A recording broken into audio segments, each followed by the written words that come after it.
Hello મિત્રો, આપ સૌનું સ્વાગત છે અમારી ચેનલ પર।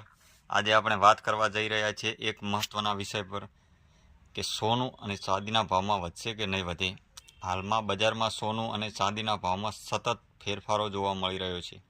ઘણા લોકોના મનમાં પ્રશ્ન છે કે આવનાર સમયમાં ભાવ વધશે કે ઘટશે। સોનું અને ચાંદીના ભાવ વધવાના મુખ્ય કારણો। પહેલું કારણ, આંતરરાષ્ટ્રીય બજાર। વિશ્વ બજારમાં જો સોનાની માંગ વધે તો ભારતમાં પણ ભાવ વધે છે। બીજું કારણ, ડોલર અને અર્થવ્યવસ્થા। જો ડોલર મજબૂત થાય અથવા વૈશ્વિક આર્થિક અનિશ્ચિતતા વધે તો લોકો સોનામાં રોકાણો વધારે કરે છે। ત્રીજું કારણ, મોંઘવારી।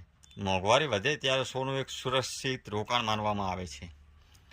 એટલે મિત્રો, આવનાર સમયમાં શું થઈ શકે છે? જો બજાર નિષ્ણાતો કહે છે કે જો વૈશ્વિક તણાવ અને મોંઘવારી વધે તો સોના અને ચાંદીના ભાવમાં આગળ વધવાની શક્યતા રહે છે।